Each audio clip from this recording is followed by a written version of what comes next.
All right, everyone, welcome back to the Hot Takes podcast. We're always seeking to be humble, open, and transparent. Like always, I bring you the best, the brightest, the sharpest people to this podcast that are going to share golden nuggets, gems, but also move you to talk through things while being humble, open, and transparent. And so today is the fabulous Tanya. How are you today? I'm fantastic. How are you today? Oh, I'm doing great. I'm so pumped for you to share your gift, to share your talent, to share what you have to say to the world. And so, just to start us off, brief intro. Who Sure. are you? Where are you from? And what makes you tick? Oh, makes me tick. We're getting serious. All right. Well, my name is Tanya Tanika. Who am I?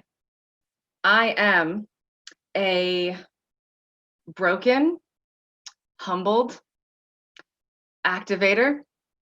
I uh, went through the journey of entrepreneurship and learning my identity. I've been through a little bit of everything in life. So yeah, that's me. I'm a servant. I'm a servant. I'm a business midwife, if you want to call it that way. Oh wow, I absolutely love that. Because I'm not gonna let you come off of that. Ah, That was too good not to give some extra detail and grow some roots there. okay. What's a business midwife? Mm-hmm. What is that? All right. So, a lot of times we we don't realize that we're not in an environment conducive to birthing. And we hire individuals and learn off individuals that don't actually have the capacity to help you birth the gift that you have. It's not just about the marketing, it's not just about what you're called to, but it's about the transition. Earlier I had introduced myself as what, broken and humble. That didn't just happen overnight. It was, going through life. And so there's a lot in there. And when you think of a midwife, what do you think of? I mean, you think of taking you from point A to point Z, and if anything happens in between, any complications, any emergencies, that midwife has your back. Like, you're safe to birth. And so that's I what I am. love that. Absolutely love that. And again, the audience always knows that again, as a coach and as a trainer and facilitator, it's always about creating those safe spaces for people to discover. And if they don't feel safe, that also serves as an obstacle, right? Of some, again, like you said, the right things being birthed and the right things coming out of people. And so when you say um, how do you help somebody get clear around the things that you know is inside of them, right? That needs to come out, but they need to clear some stuff. How do you help people clarify the message? Um, I actually go through a process of just not these, everybody's so different. So I cut out the cookie cutter, and I just honestly, I just engage and build relationship. I truly have a heart for them and to activate them and get them where they're going. So I just ask the questions. The most important thing I've found over all the years in working with individuals is you have to let them come to their own conclusion. If I try to give them the answer, it never works, because they'll go and do step 1 and 2 that I said, but then they get stuck because they don't know what 3 is and they don't know what 4. And then what happens is they rely on me too much. My goal as somebody who's going to mentor you is to actually see you graduate to where you just need me here and there. You kind of just need an understanding, maybe a confirmation, that type of thing. You need to be able to, as an entrepreneur, think on your own. You have to solve on your own. And I think the way that the coaching world right now is, we debilitate people. We make them weaker. And so when I look at it from that way, I look at activating, and in order to activate, they need to learn how to do it themselves. I teach a man to fish. I love that. I love that. And I would say again, the majority of the early coaches that I've met fell into that category where they served as enablers. But when you really peeled the onion back, they were never actually really coaches. There were people who wanted to pontificate and be advisors and mentors. Again, there's a place for that, right? And you, matter of fact, just switch the title, switch the C out, and call yourself a consultant. If you want to be in the There you position go. to give advice, to mentor, if that's what you want to be known for. Because again, at the end of the day, coaching is there for that self-discovery, right? You said teach a person to fish. But first, as the birther, you need to understand like what is the need, right? Because what a thing are they trying to get clear around? The message, the motive, the mission. Like what do they want before we can actually go like, that's the type of fish we should be fishing for, right? It's not you've been casting in the wrong direction, right? And so when you think about there's clarifying, but then some people they just want to do everything and anything all at the same time. So how do you help people simplify what you're intending to help them activate? So I will say this: there's people who they over the years they come to me with a thought of, oh my gosh, I need to focus on branding. My marketing is off. And I'm like, no, baby, you're off.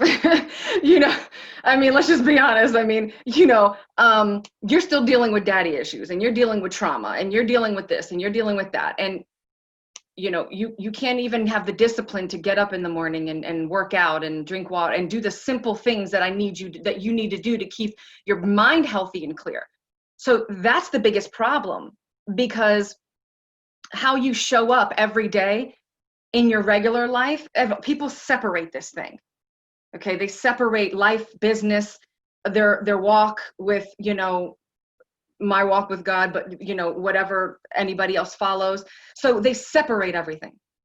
And what they do is they complicate everything in that, because they compartmentalize to the point that one can't flow in the other. But how do you separate Tanya from Tanya in business? You don't, because my experiences and who I am make me who I am in business. And so the biggest thing that I really go down into is I help them get not only their identity in that aspect, but how do they operate, right? So for instance, are you one that is like a responder? Because if you're one that just takes action and responds to like questions and things like that, then there's going to be a different way, again, like consulting, right? There's going to be a different way. If you're more, if you're more detailed, you're going to market differently. You're going to do everything differently. If you're a visionary, you're going to do everything differently. And so what I think that what we do is, we say, okay, well, I have a coach, or, a coach is for that particular, a mentor would be for everything, a little bit of everything. The coach, that's why many people can't be mentors, because you have to be able to touch each and every area efficiently. A coach is for that specific, okay? So we'll hire like a branding person or a marketing person or Facebook, because it's the new craze. And I don't think we're not comfortable with ourselves and how we function. Like, I'm okay not to be on LinkedIn all the time, or TikTok, or this or that. I really don't care. Like, if I understand how I operate and what really gets me, if it's going to suck me dry, that's why my one-on-ones are going to be the investment is higher, because I don't have patience for somebody who's not willing to be activated. And I'm not going to pacify you. I step into a very strong masculine role in this point, and I'm like, listen, I'm about facts. Let's do what we got to do. So, but then like the membership model, I'm able to be an activator, but still have a little bit of the mothering and the feminine aspect. And does that make sense? So Yeah, no, I'm tracking. Yeah. So you just have to, honestly, you have to know and be comfortable to say no and put the boundaries. And if you don't like podcasting, then do video. If you don't like doing video, then do blogging. Like, seriously, You're it's hitting it. You're hitting it. It's one of those scenarios for me where I think about, and I love how you said this season that we've all been placed in globally together, Mhm.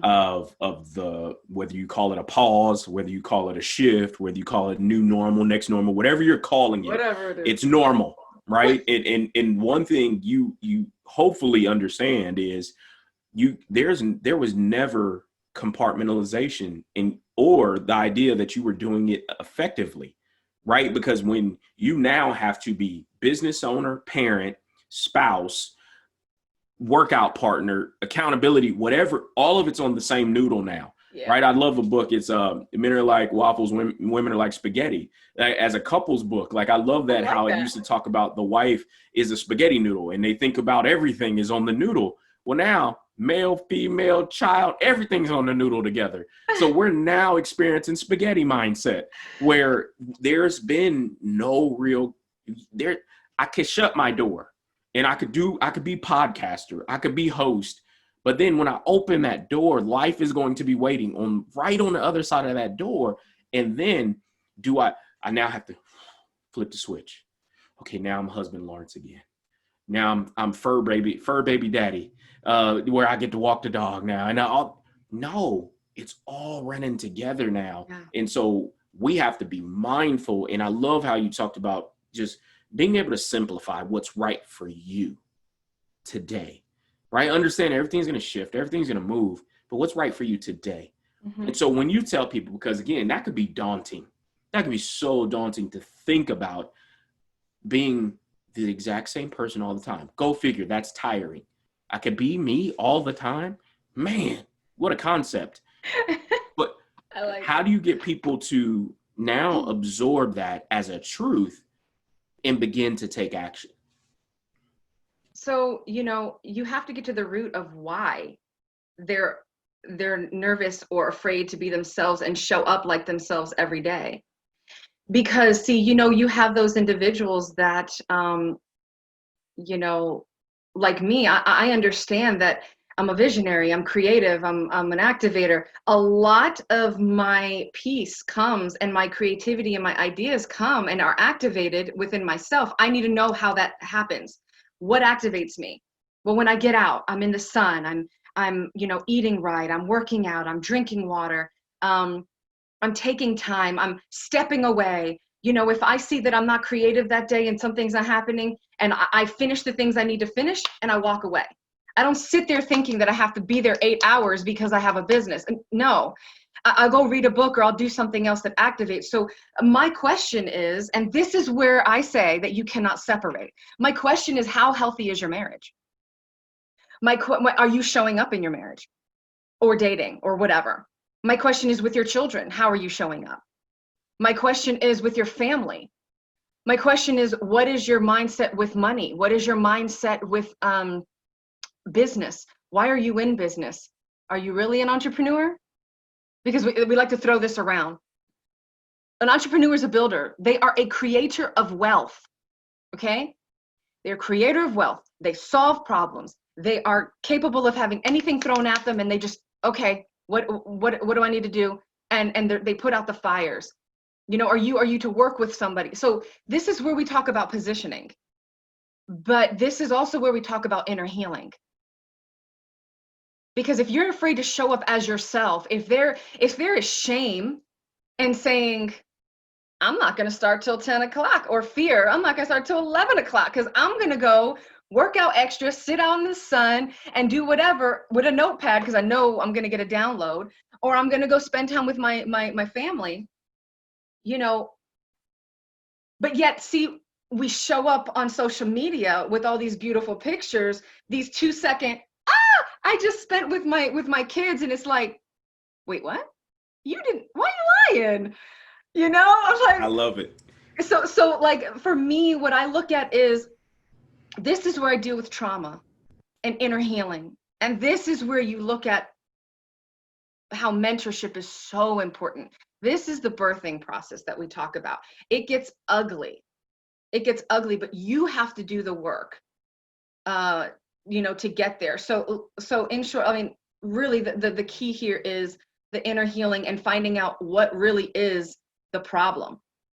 I What is love your it. limiting belief? Yeah. So one of the things that I hear is you beginning to talk about accountability and ownership. And as it pertains to people's appetite for it, because let's be honest, right? Even early on, getting to the place where people say, oh, why is she labeling herself as broken and humble? And like, that's a place of vulnerability and courage and power. Like, go look it up. Like, as a former Army officer and soldier, deploying and being in combat, like, I was scared. I'm allowed to be scared and courageous all at the same time. Guess what? It's on the same noodle. It's those emotions, those feelings, the roller coaster that you're on, but the action that you take because of the reps that were put in to train for those types of events. You could dream about it watching a movie all day long, but it's nothing like the experience that you get when you're in it. And so one of the things that I love about you being an activator is activating people to do something. If practice makes permanent, not perfect. And so for so many years, people have been practicing a certain way to now be connected to a coach and somebody who's telling you there may be a better way for you, right? To open your mind to now a new reality of seeing yourself differently. And there may be a different process that, again, what I eat doesn't make Tanya full. It doesn't. I'm sorry. I don't care how much I eat. I'm going to stare at her and she's like, it looks good. You make it look really good, but it doesn't make her full. Her body does nothing with what I eat. And so it's the same thing with us in the actions that we take. You could be on Instagram and you could be watching people's picture hustle, but don't judge the picture, right? What work? Yeah. Be so amped about them being successful that you want to know the process. You want to know how much work they actually put in. Or you want to call Tanya and work with Tanya because that was one of Tanya's clients, right? Like, so when you think about the things that you have going on in your life and you think about yourself as that broken, now humble activator, what are some things that early on you had to get clear about yourself? The one thing that stuck out to me that you just said, and I think the audience can relate with this, right? So, you talk about the military, and I have family back in, military background. I don't know if anybody hasn't read the David Goggins book. Wow. Okay. He talks about how he went through the process, and what happens is, and I know you can agree with this, every time the military broke a mindset, okay, when he thought I'm going to do 30 push-ups and he did 50, every time they broke him, he was angry. I can't do it anymore. I can't do it. But it was like, no, yes, you can. And so they pushed him. And every time he broke, he healed with a greater strength. So by the time he got out of Hell Week, three different times, because he ended up breaking or fracturing his shin, and wasn't like a day or two before he was supposed to graduate Hell Week, he went back because he was that determined.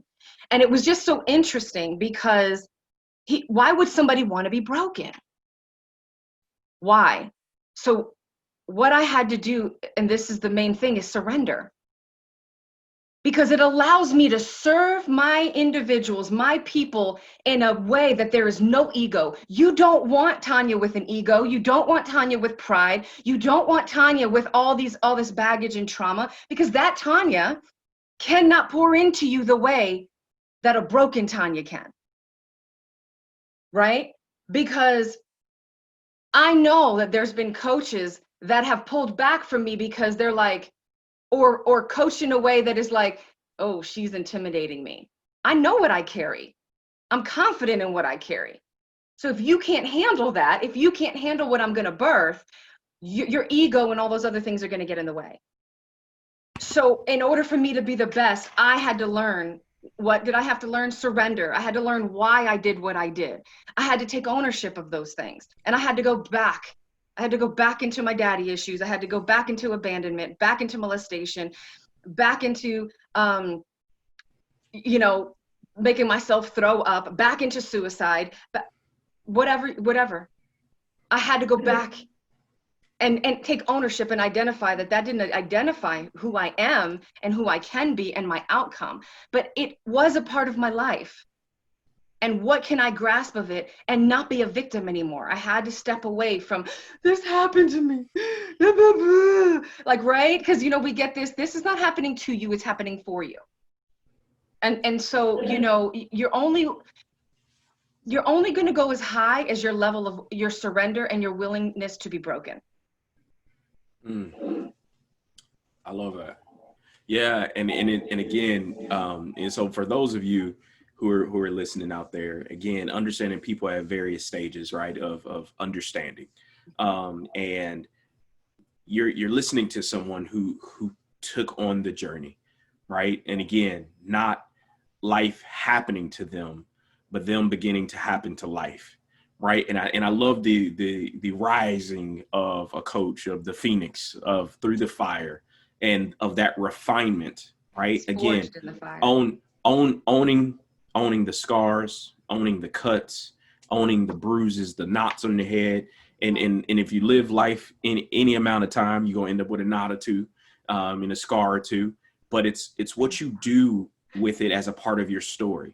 Right. And own that part of it. And you brought up two of my favorite authors. You didn't even say their names, but you brought up the content and context of Having No Ego with Cy Wakeman, and then Shame, Brene Brown, and just dealing and how you navigate these things and use those as power words, and not as the negatives that, again, society has generally spoken with them in, but use shame as power, vulnerability, and courage. And having that no ego, like, you got to check yourself. Yeah, that's just some stuff you got to hang up in the closet, the ego, the pride, and all the rest of that. Because at the end of the day, on the other side of that stuff is a more refined you, a better you. And again, having that mindset and keeping that energy, like, no, this is a part of my life resume. This is all a part of my resume. All the ups, all the downs, the ebbs, the flows, it's a part of my resume. And so when I think about connecting people, not only on here and in the hot takes and being humble, and thank you so much for sharing pieces of your story. I want people that are your people, that want to connect with you, want to grow with you, have you as their coach, helping activate some things in their lives. I want people to find you. How can they find you, Tanya? We'll make it simple. You can go to Tanya, Tanya, Tanika, TENICA.com. And nice. All the information's there. That's so awesome. All right, super easy. So I'm gonna make sure I have the information in all the descriptions on YouTube, Anchor, and all the rest of those platforms that we're on. And Tanya, I just want to thank you for sharing of yourself, your time, your gift. And I am sure phone's gonna be blowing up, email's gonna be blowing up, because this season, so many people need what you have, and I'm so grateful that we've had this opportunity to share. Thank you so much for having me. I definitely appreciate it. And it is refreshing that, you know, you can have be a guest and be able to actually speak truth, because everybody wants their ego stroked and the fluff, and to make it think that, you know, life is easy and entrepreneurship is easy. But what makes you the best entrepreneur and the most effective in anything you do is owning and showing up. Yeah. So. I love it. I love it. Thank you. No, my pleasure. And people always hear me say, what you heard in today's episode is life is a contact sport. You got to sign up to play. That's what this is. Right. Yeah. So thank you so much. And you got an open invitation. Anytime you want to jump back on and drop audio gold, let me know, and we'll get you set up. I'm here. All right. Until next time, folks.